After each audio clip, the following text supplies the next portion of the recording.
All right, so we're going to do this example, which involves a vehicle going around a curve. So you know that a lot of times a curve has an advisory speed limit sign, and then if that means that you have to slow down because otherwise you could drift or flip out of the curve. Now, whether you will drift or flip will depend on a lot of things. It can depend on the size of the vehicle. It can depend on the friction coefficient of the road. There are several factors that account for it.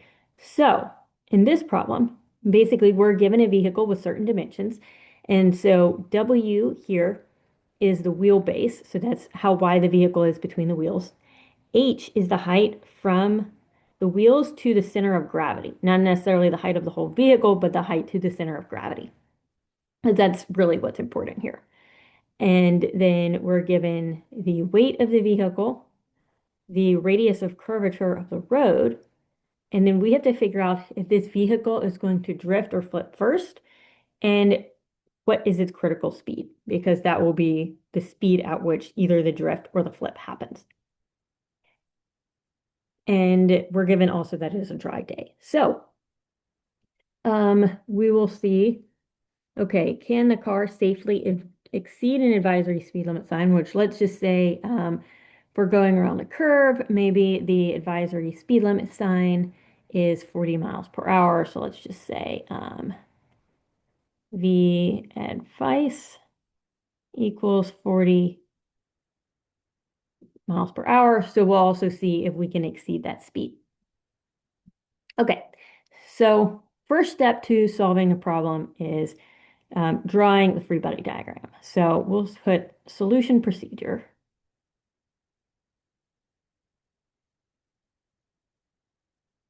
So step one is draw the free body diagram. Step two is assign coordinate frame.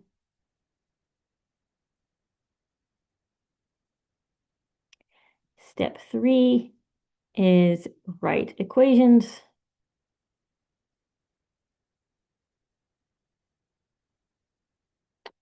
So this is going to be sum of forces in X, sum of forces in Y, and sum of the moments around the Z-axis, which is perpendicular to the page, whichever equations that we happen to need. And then finally, 4 is solve. Solve for the unknowns. Okay, so we look at this picture. The truck is going into the page. We have this radius here that gives us the distance to it. And then we're given over here the size of the truck. So we'll draw our free body diagram. And we can do it on this image of the truck that we've got. So let's say forces acting on the truck. We will have the weight of the truck that acts down. So from the center of gravity, we'll draw this. The weight is, well, M is 200 pounds. That's really mg. So we'll say mg. And then we know that if the car is going around the curve in the direction shown, so it's driving into the page and it's kind of turning left, then that means that the centrifugal force is going to try to fling it out of the curve. So we'll have that Fc trying to fling it to the right. Formula for centrifugal force is mv squared over r. And then we have the friction force, which is trying to hold it into the curve. So the friction force is going to point the opposite direction of that. And we'll draw that here. It's acting on the road surface. So that goes like this. So here we have friction, and then this is static friction because we don't want the car to slide. So we will say Fs.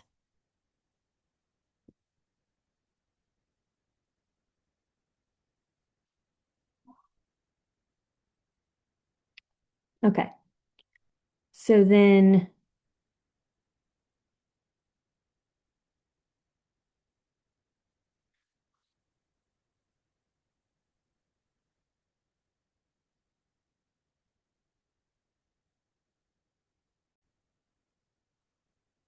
So now the last force we have to account for is the normal force. So the normal force before, like when we put it on the blocks, we just kind of put it acting in the middle of the block. But in this case, it's going to be acting on the tire, so we can't just put it straight in the middle. Now, if the truck is drifting, then we'd have normal force acting half on each tire, but that still ends up being the same type of thing as if it acted as one force in the middle. If it's flipping, the normal force is going to be all on the tire that it would be flipping around. Because at that point, then say, for example, it will be flipping around the right tire, all the normal force will be on the right tire because the left tire is about to leave the ground. So we wouldn't have a force there. So we're just going to go ahead and put our normal force on that right tire because we know that's the flipping point. Okay, so we have our free body diagram, and now we'll draw our coordinate frame. So we'll say that X goes to the right and Y goes up. And next we need to write our equations. So we will have to figure out forces in X, forces in Y, moments. So the drifting force will be forces in the X direction that we have to account for. The flipping force will be summing the moments around, we'll say this is maybe 0.0, that right tire. But in order to find the friction force, we'll have to sum forces in the Y. So let's do that. Okay, so for friction, we need to sum forces in the Y direction. So sum of the forces in Y equals 0 equals the normal force pointing up minus the mg that points down. So this tells us that the normal force equals the mg, which we were given in the problem, is 2,000 pounds. And then from normal force, we can get friction. Static friction equals mu s times n. So we have 0.8 times 2,000. So the static friction equals 1,600 pounds maximum.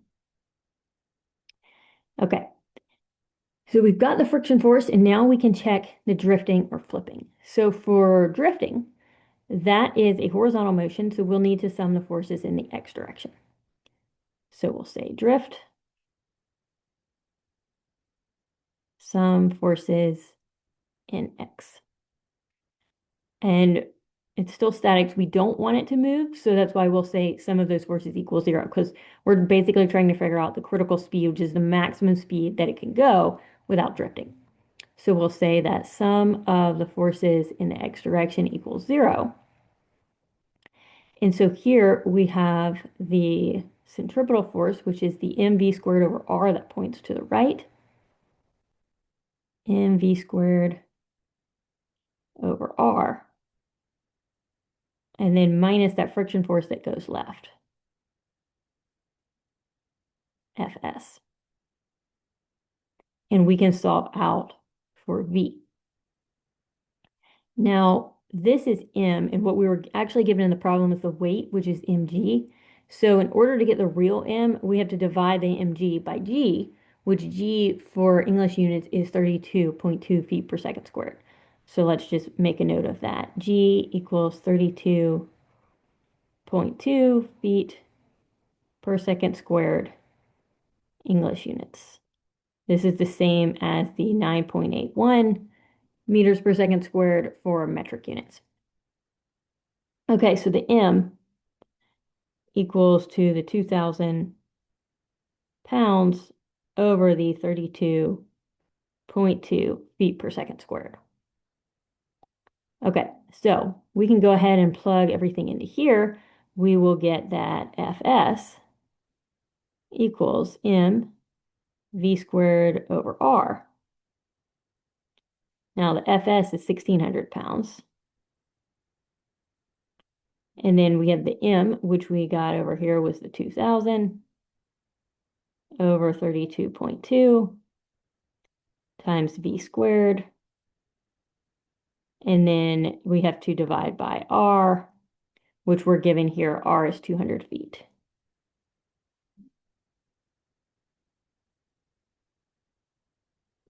So now we rearrange and we'll get v equals the square root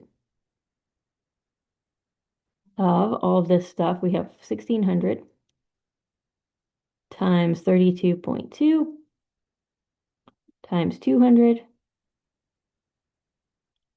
over 2,000.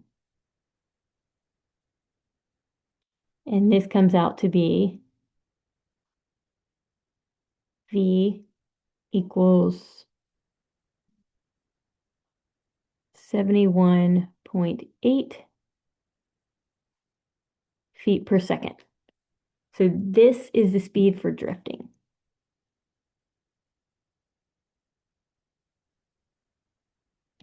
Okay, so this is one of our answers. Now we have to find the speed at which the vehicle would flip and then compare that. So we'll say flip. For flipping, we have to sum the moments around point A. And we basically have to see if the moment created by that centrifugal force is large enough to overcome the moment pushing down from the weight. So we'll say sum of the moments around A equals 0. And we'll have each force times its perpendicular distance. So we'll have the FC times its height of h there. And that's going to be negative because it's a clockwise moment. And then we'll have plus the moment created by the weight, which is the mg, times its distance, which is w over 2.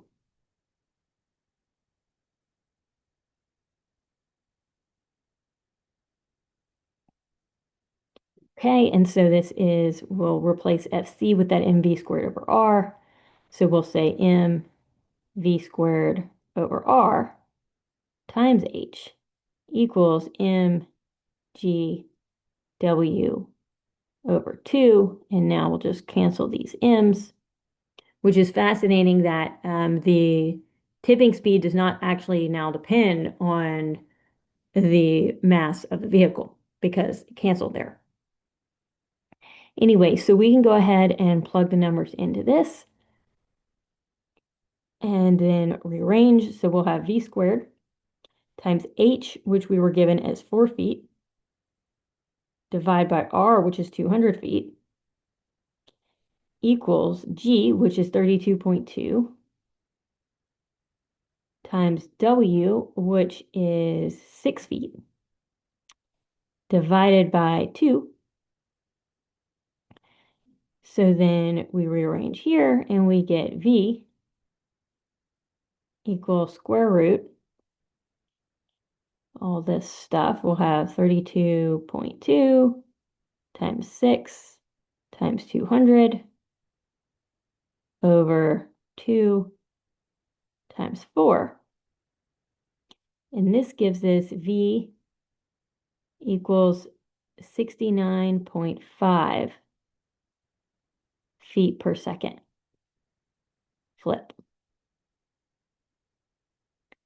Okay, so the vehicle is going to flip first because it flips at a lower speed than it would take to drift. So we'll highlight here. Flips first. And then the critical speed. This critical speed is the 69.5 feet per second. We can also convert that to miles per hour and compare it to the advisory speed limit sign that we had come up with.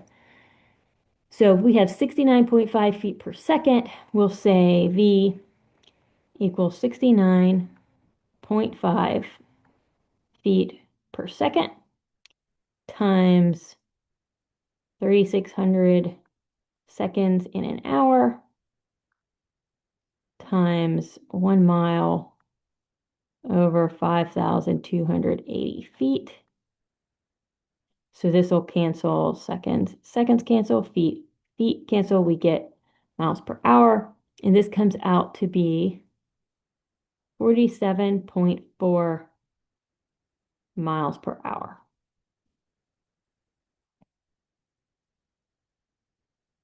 So this is the critical speed, 47.4 miles per hour or 69.5 meters per second. You would want to see whatever units the problem has.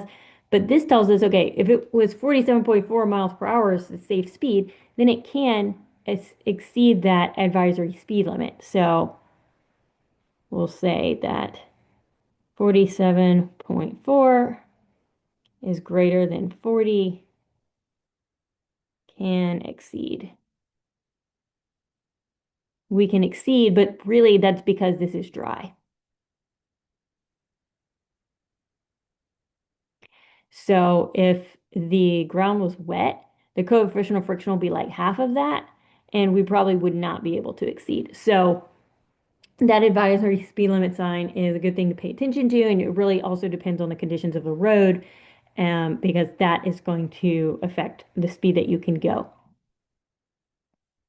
All right, so here we got our critical speed by summing up the moments and the forces and figuring out which one gave us the lower speed because that is what will happen first. And so we determined that in this case, it is for flipping. But you'll notice that the flipping speed depended on the dimensions of the vehicle, the height to the center of gravity and the width of the wheelbase.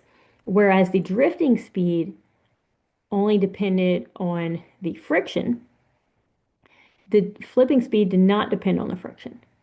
So if you change the coefficient of friction, if friction goes down, then that will put your drifting speed down, which would happen if the day was wet. And then it's possible that you might drift before you flip.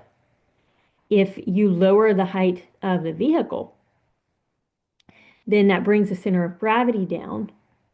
And that will make it, if H is lower, then V can be higher to get the same force on the other side. So a lower center of gravity, you can go faster, a wider wheelbase, then you can go faster before you flip over.